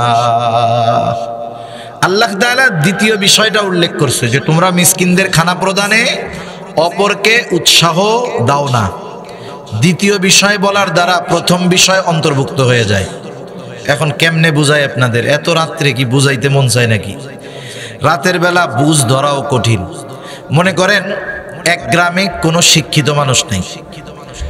আগের মুরব্বীরা তো ম্যাট্রিক পাস করলে মনে করতো যে বড় শিক্ষিত। এখন ওই গ্রামে আগে কেউ ম্যাট্রিকের উপরে পাশ করে নাই। তা একটা ছেলে শহরে গিয়ে লেখাপড়া করছে, ঢাকা ভার্সিটিতে অনার্স মাস্টার্স কইরা সে বিসিএস ক্যাডার হয়ে গেছে। মানে বিসিএস পরীক্ষা দিয়ে সে ফার্স্ট হয়েছে, খুব নামডাক গ্রামের মধ্যে সব মানুষের মুখে মুখে যে অমুকের ছেলে নাকি অনেক বড় শিক্ষিত মানুষ, অনেক বড় কিছু পাশ করছে। এখন সব মানুষজন দেখতে আসছে, সব মানুষ দেখতে আসছে। এখন দেখে টেকে সব লোক চলে গেছে, ওই মুরব্বী বসে রয়েছে। এখন মুরব্বীর চিন্তা, মুরব্বী তো জানে যে ম্যাট্রিক পাস অনেক বড় শিক্ষিত, আর এই লোকটা যে পাস করছে অনার্স মাস্টার্সও কমপ্লিট করছে, আবার বিসিএসও শেষ, তার মানে বাংলাদেশের জেনারেল লাইনের সর্বোচ্চ শিক্ষিত। এখন ওই মুরব্বী বৈশা আছে। সবাই যাওয়ার পরে মুরব্বী এসে ছেলেটারে জিজ্ঞাসা করতেছে, বাবা তুমি কি পাস করছো? বলে, চাচা আমি ঢাকা ভার্সিটি থেকে অনার্স মাস্টার্স কমপ্লিট করছি, শেষ কইরা আমি এখন বিসিএসও শেষ করে ফেলছি। এখন ওই মুরব্বী তো বোঝে না। মুরব্বী ওনারে এখন জিজ্ঞাসা করতেছে, বাবা তুমি এত কিছু পাস করলা, তুমি কি ম্যাট্রিক পাস করছিলা আব্বা? হ্যাঁ। এখন কেউ যদি অনার্স করার পরে আপনি যদি তারে জিজ্ঞাসা করেন, ভাই তুই কি ম্যাট্রিক পাস করছিলি? বলেন তো এই প্রশ্ন যদি কেউ করে, ওর মতো বলদ আর কেউ আছে? এখন বুঝতে হবে যে অনার্স করছে তার মানে আগের সব সিঁড়ি সে পার করেই আসছে, ঠিক কিনা বলেন? আল্লাহ তাআলা দ্বিতীয় বিষয়টা উল্লেখ করছে যে তোমরা অন্যদেরকে উৎসাহ দাও না। এখন বলেন যে নিজে মিসকিনদের খাওয়ায় না, সে কি আরেকজনকে কবে যে তুমি খাওয়াও? তার মানে বোঝা গেল ও নিজেও খাওয়ায় না, অপরকেও খাওয়াইতে উৎসাহ দেয় না, বরং নিরুৎসাহিত করে। এখন বিষয় হলো, অনেক সময় আমরা মনে করি অনেক জায়গায় উলামায়ে কেরাম ওয়াজ নসিহতের মধ্যে 40 জিয়াফত 4 দিনা বাৎসরিক খাওয়াইতে মানা করে, আছে না নাই? এখন বলবে হুজুরও তো ওই দলের লোক, নিজেও খাওয়ায় না, অপরকেও খাওয়াইতে নিরুৎসাহিত করে। না না, বরং খাওয়ানোটা হতে হবে স্থান অবস্থান এবং সঠিক পদ্ধতিতে। আপনি খাওয়ান, অসুবিধা নাই। আমরাও এক সময় জিয়াফত খাওয়ানো দেখছি, অনেক মানুষ এমন দেখেছি। কারণ আমার আর আপনাদের সংস্কৃতি সভ্যতা এটা অনেক দূরত্বের নয়। এই আশেপাশের সব এলাকার তবিয়ত প্রায় এক ধরনের। আমরা তো দেখি একজনের বাবা 5 বছর ঘরে পড়ে আছে, কোনোদিন চিকিৎসা করায় নাই। বাবা মারা যাওয়ার পরে সুদের টাকা দিয়া গরু কিনা বাবার জিয়াফত খাওয়ায়। এর মতো বুজুর্গ সন্তান আর দুনিয়ায় আছে? সুদের উপরে টাকা দিয়া গরু কিনা বাপের জিয়াফত খাওয়াইতেছে, বাপরে জান্নাতে নেওয়ার লাইগা। এখন চিন্তা করেন, ওর উচিত ছিল বাপ অসুস্থ থাকতে চিকিৎসা গ্রহণ করানোর ব্যবস্থা করা, ওই সময় করে নাই। তাইলে এখন কেন খাওয়াইলো? মানুষ তো 2 কারণে খানা খাওয়ায়, একটা হলো শোকে আর একটা হলো সুখে। একটা শোকে আর একটা কি বলেন না, সুখে। এখন ও কি সুখে খাওয়াইলো না শোকে খাওয়াইলো? কেমনে বুঝবেন? ওর কথায় বা কাজে বোঝা যাচ্ছে ও সুখে খাওয়াইছে। কেন? ও চিন্তা করছে এই বেটা 5 বছর ঘরে পড়ে থাকার কারণে আমি অটোমেটিক জমিটার মালিক হইতে পারি নাই। এখন নিজেও মরছে, আমাকেও বাঁচাইছে, সম্পদও পাইছি, আলহামদুলিল্লাহ। কমপক্ষে সুদের উপরে একটা গরু আইনা ওনার নামে খাওয়াই দিই। এখন বলেন, এই যে খাওয়ানোটা খাওয়াইলো, খুব ফজিলত হবে না খাওয়াইলে? আচ্ছা, মনে করেন একজন সঠিকভাবেই খাওয়াইতেছে, বাবার নামে খাওয়াবে, কেন খাওয়াবে? যেন বাবার উপকার হয়, কল্যাণ হয়, ঠিক কিনা বলেন? কিছু সওয়াব আমল নামায় যায়। এখন উনি খাওয়াবেন, আমি কিন্তু খাওয়াইতে নিরুৎসাহিত করতেছি না, পদ্ধতি অবলম্বন করে খাওয়ান আমি বলতেছি। এখন দেখেন, আপনি খাওয়াইলেন, রান্না করলেন, খাওয়াইছেন, বাবার উপকার, এটাই হলো মূল উদ্দেশ্য। এখন আপনাদের এলাকায় খাওয়ায় কিনা জানি না, খাওয়ানোর সময় কি হয় দেখেন, প্রথম গোশত রানছে 3 ডেক, বাহিরে বিছাইছে কলার পাতা দিয়ে, আগে খাওয়াইতো, এখন প্লাস্টিকের প্লেট বা অন্য কিছু দিয়ে খাওয়াবে। বাহিরে যারা বসবে তারা 1 ক্লাস, ভিতরে যারা বসবে তারা হলো বিজনেস ক্লাস। এই খাবার, মরার খাবারের হক হলো একেবারে মিসকিন, অসহায়, যে কোনো দিন খাইতে পারে না সে। কিন্তু আমরা দেখি যে এই খাবার খাইতে শুধু মিসকিনরাই আসে না, কিছু বড় বড় টাকা পয়সাওয়ালা গাড়িওয়ালা মিসকিনও আসে। ওনারা আবার নিচে বসাবে না, ওনাদের আলাদাভাবে রুমের মধ্যে নিবে, নেওয়ার পরে সুন্দর মতো ড্যাগ একটা ধরে নিয়ে বলবে, ভাইজান ভাই খান, খুব ভালো হয়েছে, বাইসা বুইসা আনছি, যেই পাতিলেরটা সিদ্ধ হয়েছে, প্রয়োজনে সঙ্গ দেই, পাতিলের মধ্যে নাইমে নাইমে ডুব দিয়া দিয়া গোশত খান। তার মানে ওরা না খাইতে চাইলেও এত এত ওর প্লেটে গোশত দেয়, অপচয় করে ফালায়া যায়। আর বাইরে অবস্থা কি, একজন মিসকিন বছরে 2-4 বার গোশত খাইতে পারে না। এখন আর একজনকে খাদিমদারির জন্য দিছে, ও একখান হাড্ডি উঠাই দিছে, হাড্ডির সাথে কোনো গোশত নাই, না জানি আর একজন সাইটে সুইটে আবার ওর মধ্যে ফেলাইছে কিনা আল্লাহ জানে।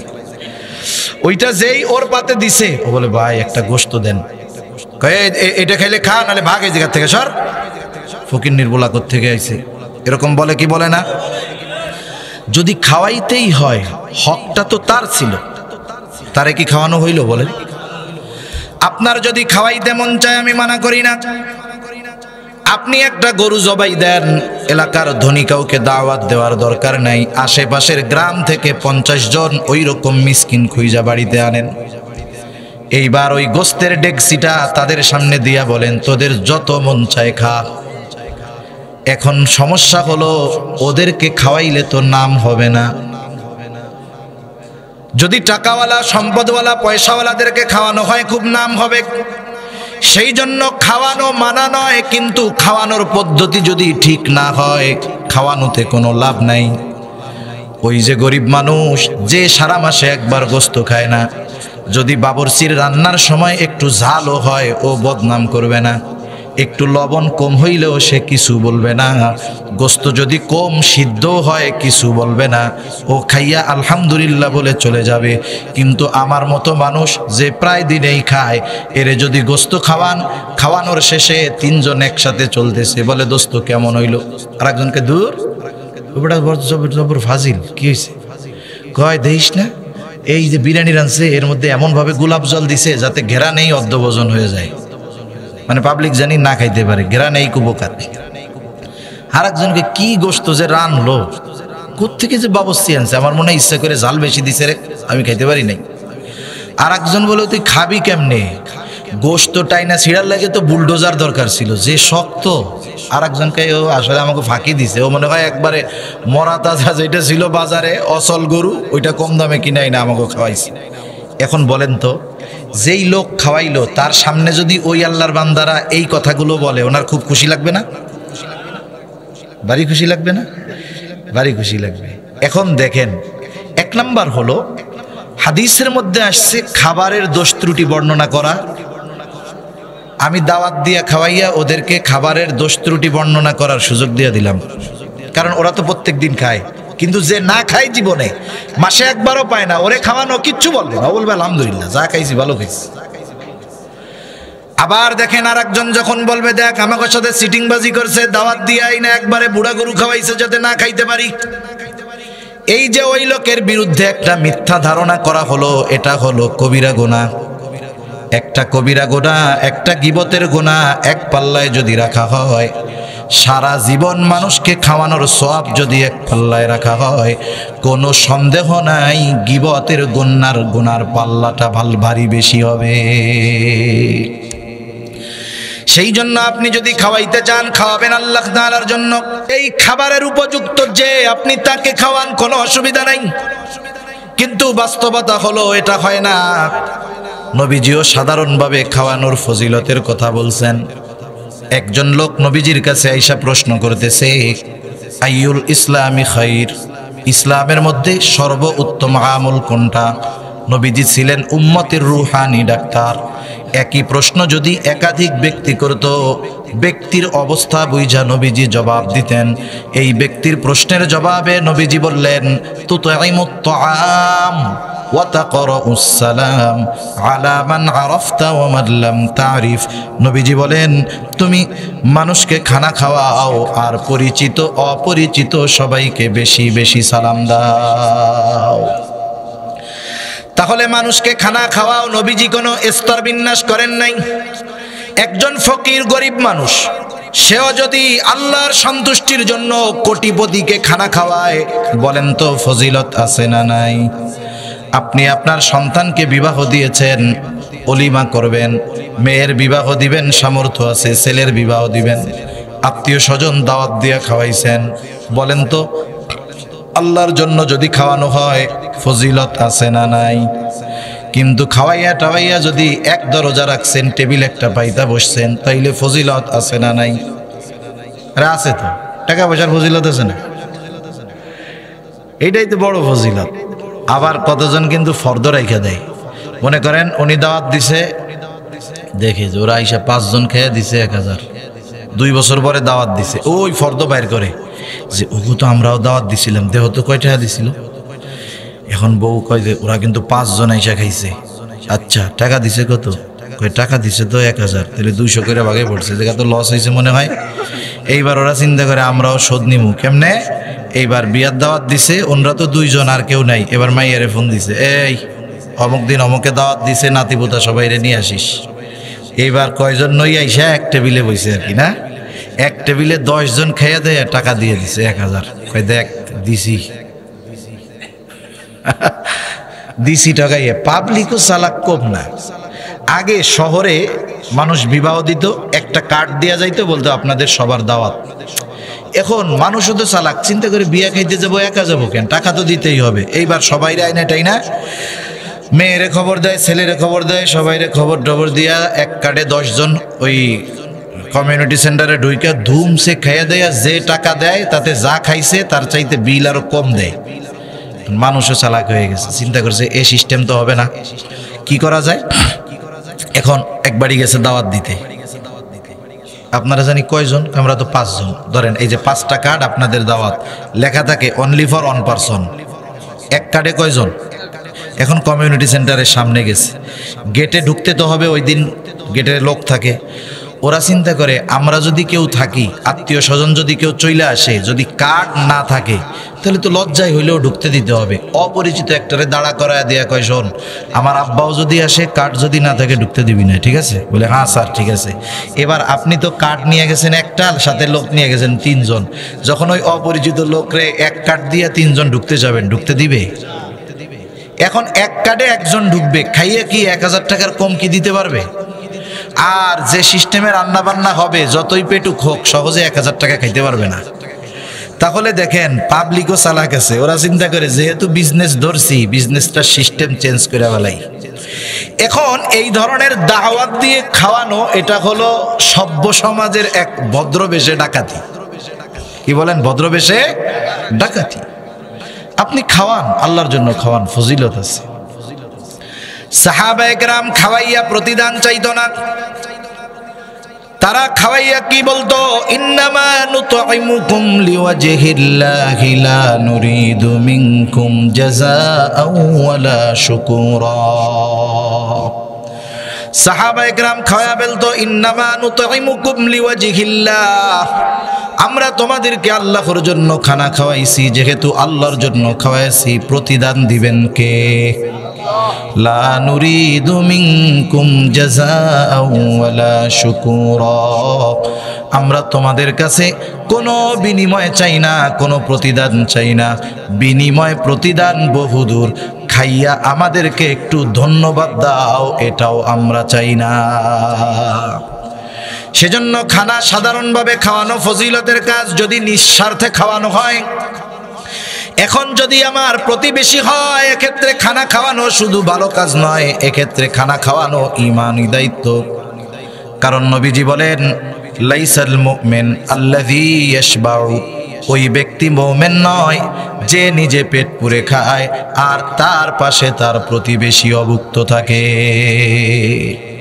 সেজন্য অনাহারী প্রতিবেশীকে খানা খাওয়ানো শুধু ভালো কাজ না, এটা ঈমানি কাজ।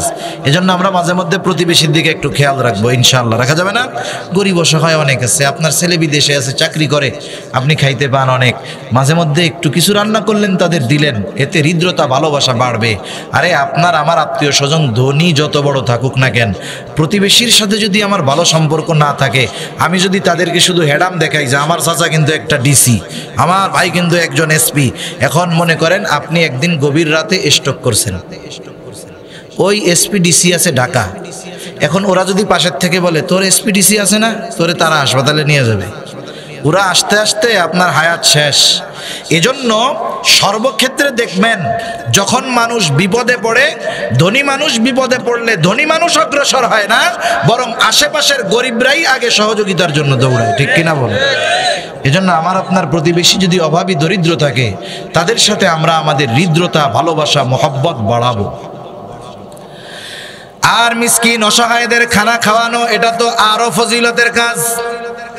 এই কাজটা নিজেও করব, অন্যকেও উৎসাহ দিব যে ভাই মিসকিনদের খানা খাওয়াও, এতে আল্লাহ তাআলা বরকত দিবে।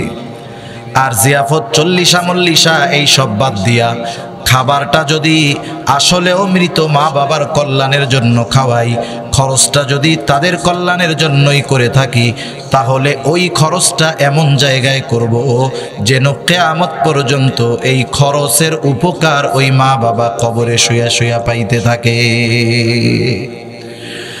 মসজিদে একটা মসজিদ বানায় দেন, টাকা আছে, আপনার টাকা পয়সা আছে, মাদ্রাসা বানায় দেন, একটা ঘর করে দেন, খরচটা দিয়া একজন ইয়াতিম অসহায়কে আলেম বানানোর চেষ্টা করেন, এগুলো আসল কাজে লাগবে।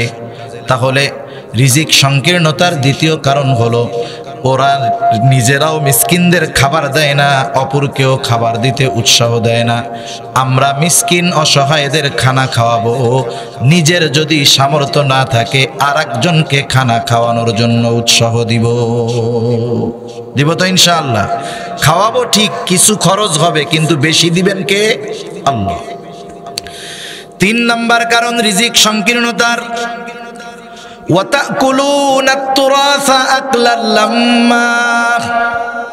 তোমরা ওয়ারিসি সম্পদ সব একা ভক্ষণ করে ফেলো।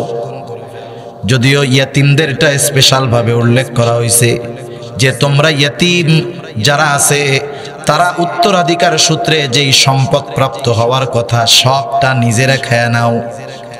কিন্তু মুফাসসিরিনে কেরাম বলেন এখানে সব ধরনের ওয়ারিসি সম্পদ উদ্দেশ্য। দেখেন, একটা লোকের মনে করেন 2টা মেয়ে, একটা ছেলে, ছেলেটা বড়, মেয়ে 2টা ছোট। বাবা মেয়ে 2টাকে বিবাহ দিল।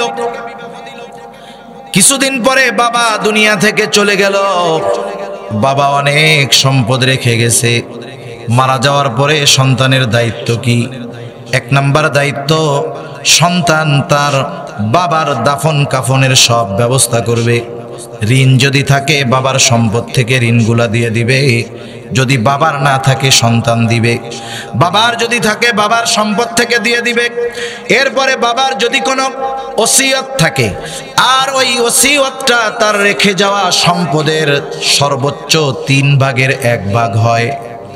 মনে করেন আছে 9 লাখ টাকা, ওসিয়ত করছে যে 3 লাখ টাকা মাদ্রাসায় দিয়ে দিবি, তাহলে এই পর্যন্ত সন্তান ওসিয়ত মানতে বাধ্য। কিন্তু বাপ যদি মরার আগে বলে আমি মরার পরে সব সম্পদ ওই জায়গায় দিয়া দিবি, এই ওসিয়ত সন্তান কার্যকর করতে বাধ্য নয়। তাহলে ওসিয়ত পূরণের মেয়াদ হলো সমুদয় সম্পদের 3 ভাগের 1 ভাগ। যদি ওসিয়ত করে থাকে ওসিয়তটা পূরণ করবে। এরপরে অবশিষ্ট যেই সম্পদ, জমি জাতি, টাকা পয়সা যা আছে, উত্তরাধিকার প্রাপ্ত সূত্রে যারা মালিক ওয়ারিসদের মাঝে বন্টন করে দিবে। এই ক্ষেত্রে আমাদের দেশের অনেক বড় ভাই চুপ হয়ে থাকে, কিছু কয় না। কারণ যদি বন্টন হয় তাহলে তো সম্পদ ভাগাভাগি হয়ে যাবে। বলেন তো, বাবার সন্তানের মধ্যে ছেলের যেমন হক আছে মেয়ের তেমন হক আছে না নাই? পরিমাণ যা হোক আছে তো নাকি। আগের আমলে মুরব্বী যারা ছিল মহিলারা, এরা আসলে সহজ সরল ছিল, পুরুষরা তো চালাক ঠকবাজ। এমনভাবে ওই মহিলাগুলারে কনভার্ট করছে, যদি ওই মুরব্বী মহিলাদেরকে বলা হয়তো আপনি তো আপনার বাবার বাড়ি অনেক সম্পদ পাইছেন, আপনার সন্তানেরা অভাবে আছে, সম্পদটা নিয়ে আসেন, হয়তো এরকম জিব্বা একটা বাইর করে আস্তাগফিরুল্লাহ, বাবার বাড়ির সম্পদ আনতে হয় না, এগুলো আগুন আনতে হয় না। তার মানে ওর মাথার মধ্যে ঢুকাই দিছে বাবার বাড়ির সম্পদ খাওয়া হারাম, নাউজুবিল্লাহ গণ। অথচ বাবার সম্পদে মেয়ের হক এটা নির্ধারণ করছে দুনিয়ার কেউ না, আল্লাহ। আল্লাহ এখন দায়িত্ব হলো ওই বোনদের সম্পদগুলো দিয়ে দেওয়া। আর অল্প সময়, আমি 10 মিনিটের মধ্যে শেষ করে দিব। কিন্তু দেখেন অনেক ভাই আছে দিবে না, সম্পদ বন্টন করে না। ওই যে আমের সময় কিছু বোনরা আসে, 2-4-10 দিন থাকে, আম কাঁঠাল দিয়ে দেয়, পুকুরে বিলে কয়টা মাছ হয়, মাছ মারলে ওই জায়গাতে 2-4টে পাঠায় দেয়, বোনরাও কিছু কয় না, উনিও মনে মনে খুশি। প্রত্যেকবার দাওয়াত দেয়, ভাগনাদের মামা আসতে বলে। এখন 10-15 বছর এভাবে পার হয়েছে, বোনরা আর কিছু নেয় নাই। 15 বছর পরে এসে কইতেছে দুই বোনে মিলা যে ভাই এই 15 বছর তো আমাকে স্বামীর চাকরি বাকরি ছিল, টাকা পয়সা লাগে নাই, এখন আমার পোলাটারে লেখাপড়া করাই, আমার তো টাকা পয়সা দরকার, তা বাবার যেই সম্পদগুলো আছে আমাগোটা একটু আমাকে দিয়া দিলে ভালো হয়। বাবা মরার 15 বছর পরে আইসা যদি বোনরা ভাইয়ের কাছে তাদের হক চায়, ভাই খুশি হবে না একেবারে? দেখবেন কি চেহারার মধ্যে আর তাকানো যায় না, ও জানে যে রাখতে পারবে না। আগে যেই মামি আসলে দুধ ভাত খাওয়াইতো, ছোটবেলায় কবিতা পড়ছি না, মামি আসলে দুধ ভাত খাওয়াইতো, যখন সম্পদটা নিয়ে যাবে দুধ ভাত না জাটার বাড়ি দিবে। আগে আইসা চইলা যাইতে চাইলে কইতো কি যে না না আর 5 দিন থেকে যা, আর এখন ঘরে ঢোকার আগে বলবে যাবা কবে, সব তো নিয়েই গেছো। ঠিক কিনা বলেন? তার মানে এতকালের মোহাব্বত ভালোবাসা ছিল সম্পদের জন্য। এখন দেখেন এই যে সম্পদটা, এই ওয়ারিসি সম্পদ, ওর ধান্দা ছিল সব একা খাবে, সেই জন্যই তো হকটা ফেরত দিতে তার কষ্ট হয়। মানুষ মনে করে আমি বোনদেরকে ঠকায়া, ফুফুদেরকে ঠকায়া, প্রতিবেশী গরিবরে ঠকায়া, বাইরে ঠকায়া, বোনরে ঠকায়া আমার নামে জমি জাতি বেশি হইতেছে, সম্পদ বেশি হচ্ছে, অনেক টাকা পয়সার মালিক হচ্ছি, কাজ হবে না। আল্লাহ তাআলা বলেন দেখা যাবে অত, এমন এক রোগ হবে ওর 3 ডাবল যাবে, সব বেচবি, এও তুই বাঁচতে পারবি না। ঠিক কিনা বলেন? সেজন্য আল্লাহ রাব্বুল আলামিন বলেন ওয়ারিসি সম্পদ সব তোমরা একা ভক্ষণ করো, মনে রাখো এটাও রিজিক সংকীর্ণতার কারণ। অন্যেরটা মারবা আর সুখে শান্তিতে ভোগ করবা, সেটা হবে না। 4 নম্বর কারণ আল্লাহ তাআলা বলেন ওয়াতাকুলু নাতুরাসা আকলাল্লাম্মা ওয়া তুহিব্বুনাল মালা হুব্বান জাম্মা। পরিপূর্ণ দুনিয়ার মোহাব্বত। কোন কোন মুফাসসির বলেন এই যে 3টা কর্ম মানুষ সম্পাদন করে, কারণ মানুষ দুনিয়াতে যত পাপ আছে সব পাপের সাথে দুনিয়া জড়ায়া আছে, দুনিয়া জড়ায়া আছে। মানুষ সুদ খায় পাপ, আখেরাতের জন্য খায় না, দুনিয়ার জন্য খায়। মানুষ আরেকজনের বিরুদ্ধে মামলা দেয়, মাথা ফাটায় ফেলে, একদল আর একদলকে মাথা ফাটায় ফেলে, অত্যাচার করে, জুলুম করে, আরেকজনের ডামাইরা খায়, ঘুষ খায়। বলেন তো দুনিয়ার জন্য নাকি আখেরাতের জন্য? দুনিয়ার জন্য। তার মানে যত পাপ আছে সব পাপের পেছনে আছে দুনিয়া। এই জন্য নবীও বলেন হুব্বুদ দুনিয়া রাসু কুল্লি খাতিআ, দুনিয়ার মোহাব্বত সকল গুনাহের মূল। যার মধ্যে দুনিয়ার মোহাব্বতটা পরিপূর্ণভাবে ঢুইকা যায়, সে ইয়াতীমের সাথে খারাপ আচরণ করতে পারে, সে মিসকিনদের সাথে খারাপ আচরণ করতে পারে। যার মধ্যে দুনিয়ার মোহাব্বত প্রবল হয়ে যায়, সে ওয়ারিসি সম্পদ সহ অন্যের হক মাইরা খাইতে পারে। আল্লাহ তাআলা জানায়া দেন বান্দা এই বিষয়গুলো যদি তোমার মধ্যে থাকে তোমার রিজিক সংকীর্ণ হয়ে যাবে। আর যদি এই বিষয়গুলো নিজের থেকে বের করতে পারো, উপার্জন অল্প হলেও আল্লাহ তাআলা ওই অল্প উপার্জনের মধ্যে বরকত দিয়া দিবে, তোমার রিজিককে আল্লাহ তাআলা প্রশস্ত করে দিবে।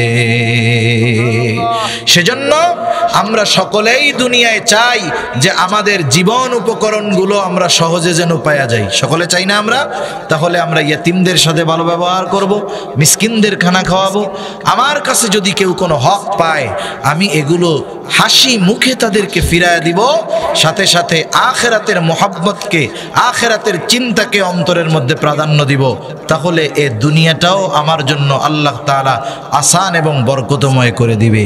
আল্লাহ সুবহানাহু ওয়া তাআলা আমাদের সবাইকে কথাগুলো বুঝবার, আমল করবার তৌফিক দান করুন। সকলে বলি আমিন। ওয়া আখিরু দাওয়ানা আনিল হামদুলিল্লাহি রাব্বিল আলামিন।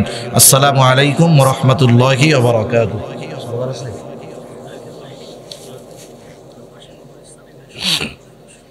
আমরা দুরূদ শরীফ পড়ি। আল্লাহুম্মা সাল্লি আলা মুহাম্মদ ওয়া আলা আলি মুহাম্মাদিন কামা সাল্লাইতা আলা ইব্রাহিম ওয়া আলা আলি ইব্রাহিম ইন্নাকা হামিদুম মাজিদ। اللهم بارك على محمد وعلى آل محمد كما باركت على إبراهيم وعلى آل إبراهيم إنك حميد مجيد. الحمد لله رب العالمين والعاقبة للمتقين والصلاة والسلام على خير خلقه محمد وعلى آله وأصحابه أجمعين. ربنا ظلمنا أنفسنا وإن لم تغفر لنا وترحمنا لنكونن من الخاسرين.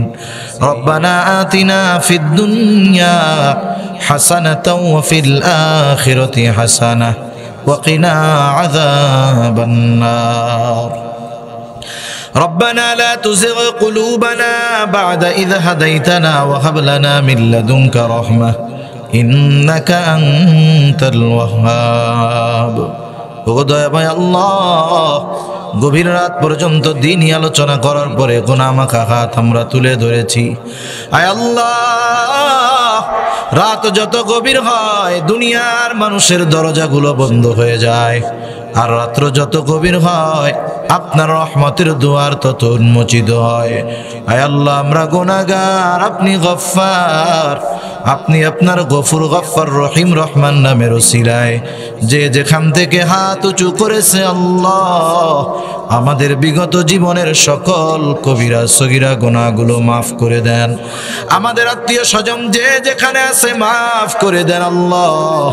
আয় আল্লাহ, যারা বেঁচে আছে তাদের মাফ করে দেন, যারা দুনিয়া ছেড়ে চলে গেছে মাফ করে কবরগুলো জান্নাতের টুকরো বানায়া দেন। আয় আল্লাহ, পাশে গোরস্থান আছে, হয়তো অনেকের আত্মীয় স্বজন এখানে শায়িত আছে, আল্লাহ কবরগুলো জান্নাতের টুকরো বানায়া দেন ইয়া রব্বাল আলামিন। খাস করে আজকের এই মাহফিল আপনি কবুল আর মঞ্জুর করে নেন। আয় আল্লাহ, শুরু থেকে নিয়ে এই পর্যন্ত যত আলোচনা হয়েছে, যে যেগুলো শুনেছে, যে যেই আলোচনাগুলো করেছে, আল্লাহ সকলকে প্রয়োজনীয় কথা অনুযায়ী আমলের তৌফিক দিয়ে দেন ইয়া রব্বাল আলামিন। মাদ্রাসাখানা কবুল আর মঞ্জুর করে নেন। মাদ্রাসার মহব্বতে যারা অর্থ দিয়ে, শ্রম দিয়ে, সময় দিয়ে, সৎ পরামর্শ দিয়ে বিভিন্নভাবে সহযোগিতা করেছে আল্লাহ সকলের সকল প্রকার সাহায্য সহযোগিতা আপনি কবুল আর মঞ্জুর করে নেন ইয়া রব্বাল আলামিন। মাদ্রাসার যা কিছু প্রয়োজনীয়তা আছে গায়বী খাজানা থেকে ব্যবস্থা করে দেন। আয় আল্লাহ, যারা ছাত্র লজিং রাখে আল্লাহ, ইয়াতিমদের লজিং রাখে আল্লাহ, কিয়ামতের দিন নবীজির সাথে থাকার ফয়সালা আল্লাহ আপনি করে দিয়েন ইয়া রব্বাল আলামিন।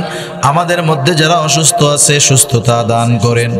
আয় আল্লাহ, খাস করে আমাদের যাদের মা বাবা দুনিয়া ছেড়ে অন্ধকার গহীন কবরে চলে গেছে আল্লাহ, আয় আল্লাহ, যার মা বাবা নাই সে বুঝে মা বাবা না থাকার যন্ত্রণা কেমন। দুনিয়ার অপর প্রান্তে আমেরিকার খবর মুহূর্তের ভিতরে পাওয়া যায়, দেখা যায়। 3 হাত মাটির নিচে মোহাব্বতের মা বাবার কবরের খবর জানাও যায় না, দেখাও যায় না। আয় আল্লাহ, অনেকে হয়তো এই মোহাব্বতের মা বাবাকে নিজের হাতে কবরে শুয়ায় রাখছে আল্লাহ। আয় আল্লাহ, দুনিয়াতে যেই মা বাবা সন্তানের কষ্ট সহ্য করতে পারে না, কবরের মধ্যে ওই মা বাবা শুয়ে আছে আল্লাহ। খাস করে যদি কারো মা বাবার কবরে আযাব হয়, এখানে উলামায়ে কেরাম আছেন, তালিবুল ইলম আছে। আয় আল্লাহ, আপনার দাড়ি পাকা অনেক বান্দা আছে, যুবক আবেদ আছে, মুসাফির আছে, যাকে পছন্দ, যারা আমল পছন্দ, তার আমলের উসিলায় ওই মা বাবার কবরের আযাব আল্লাহ আপনি মাফ করে দেন। কবরগুলো আপনি জান্নাতের টুকরো বানায় দেন। কিয়ামতের দিন ডান হাতে আমলনামা দিয়ে হিসাব সহজ করে জান্নাতের ব্যবস্থা করে দিয়েন। যাদের মা বাবা বেঁচে আছে, সুস্থ দীর্ঘ নেক হায়াত আল্লাহ আপনি দিয়ে দেন। ইয়া রাব্বাল আলামিন, আমাদের স্ত্রী সন্তান আমাদের জন্য চক্ষু শীতলকারী হিসাবে কবুল করে নেন। আল্লাহ, যাদের সন্তান অবাধ্য আছে, সন্তানগুলোকে আপনি বাধ্য করে দেন। বিবাহযোগ্য কন্যা যাদের আছে, আল্লাহ দিনদার পাত্রের ব্যবস্থা করে দেন। যারা অভাবে আছে, অভাব দূর করে দেন। যারা ঋণগ্রস্ত আছে, ঋণ পরিশোধের তৌফিক আল্লাহ দিয়ে দেন। হারাম হালাল বেঁচে চলার তৌফিক দেন আল্লাহ। হালাল রুজি অন্বেষণের তৌফিক দেন। হায় আল্লাহ, আমাদের সকলের রিজিককে আপনি প্রশস্ত করে দেন। রিজিক প্রশস্তকরণ আমলগুলো বেশি বেশি করার তৌফিক আল্লাহ আপনি দিয়ে দেন। মা বোনদের কবুল করে নেন, পর্দানিশীন বানায়া দেন। 5 ওয়াক্ত নামাজ যথাযথভাবে আদায় করার তৌফিক আল্লাহ দিয়ে দেন। বেনামাজিদের নামাজি বানায়া দেন। সুন্নাতবিহীন মানুষগুলোরে আল্লাহ সুন্নাতওয়ালা বানায়া দেন। ইয়া রাব্বাল আলামিন, খাস করে तमाम দুনিয়ার মুসলমানদের জান মাল ইজ্জত আল্লাহ আপনি হেফাজত করেন। ফিলিস্তিনের মুসলমানদের হেফাজত করেন আল্লাহ। আয় আল্লাহ, ওই জালেমগুলো নির্বিচারে শিশুগুলোকে নৃশংসভাবে হত্যা করতেছে আল্লাহ। আয় আল্লাহ, বাবার কাঁধে সন্তানের লাশ, মায়ের কোলে সন্তানের লাশ। আয় আল্লাহ, আপনি তাদের সকলকে শাহাদাতের মর্যাদা দান করেন আল্লাহ। জালেমগুলারে হেদায়াত দেন। হেদায়াত যদি না থাকে, তাদের ব্যাপারে আসমানি ফয়সালা গ্রহণ করেন। আয় আল্লাহ, যারা জালেমদের বিরুদ্ধে জিহাদ করতেছে, তাদেরকে আপনি আসমানি সাহায্য দান করেন। ইয়া রাব্বাল আলামিন, খাস করে মওলা, আমাদের সকলকে বারবার মক্কা মদিনা জিয়ারত করার তৌফিক আল্লাহ আপনি দিয়ে দেন। আমাদের অন্তর আপনার এবং আপনার হাবিবের মোহাব্বত দিয়ে ভরপুর করে দেন। আয় আল্লাহ, অনেক যুবক তরুণ আছে আল্লাহ, ওদেরকে ওদের মর্যাদা বোঝার তৌফিক আল্লাহ দিয়ে দেন। আয় আল্লাহ, ইসলামের মোহাব্বত, নবীর মোহাব্বত দিয়ে অন্তরগুলা ভরপুর করে দেন আল্লাহ। খাস করে আমাদেরকে সহ, বিশেষ করে তরুণ যুবকদেরকে গুনাহ থেকে বেঁচে থাকার তৌফিক ও হিম্মত আল্লাহ আপনি দিয়ে দেন। ইয়া রাব্বাল আলামিন, মরণ তো হবে, মরতেই তো হবে, আমাদেরকে আপনি শাহাদাতের মৃত্যু দান করেন। আল্লাহুম্মা রযুকনা শাহাদাতান ফি সাবিলিক ওয়াজআল মাউতানা বিবালাদি রাসূলিক। আল্লাহুম্মা আনসুরিল ইসলাম ওয়াল মুসলিমিন ইলা সুন্নাতির রাসূল ওয়াল খুলাফাইর রাশিদিন। আল্লাহুম্মা আনসুরিল মুজাহিদিল ফিলিস্তিন। আল্লাহুম্মা আনসুরিল মুজাহিদিল ফিলিস্তিন। আল্লাহুম্মা হাল্লিকিল ইয়াহুদা ওয়ান নাসারা ওয়াল মুশরিকিন। ইয়া রাব্বাল আলামিন, জীবনের অন্তিম সময় যখন মালাকুল মাউত মৃত্যুর পয়গাম নিয়ে হাজির হবে আল্লাহ, আমাদের সকলের জবানে আপনি তাওহীদের কালিমা নসিব করে দিন। اللهم إنا نعوذ بك من الهم والحزن والعجز والكسل والجبن والبخل وضلع الدين وغلبة الرجال. رب اجعلني مقيم الصلاة ومن ذريتي ربنا وتقبل دعاء.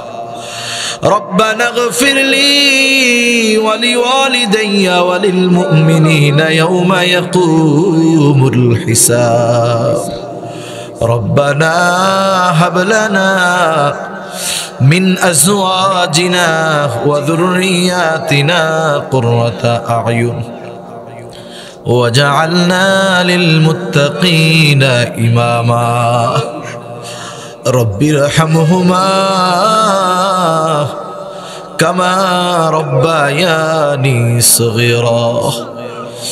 رب ارحمهما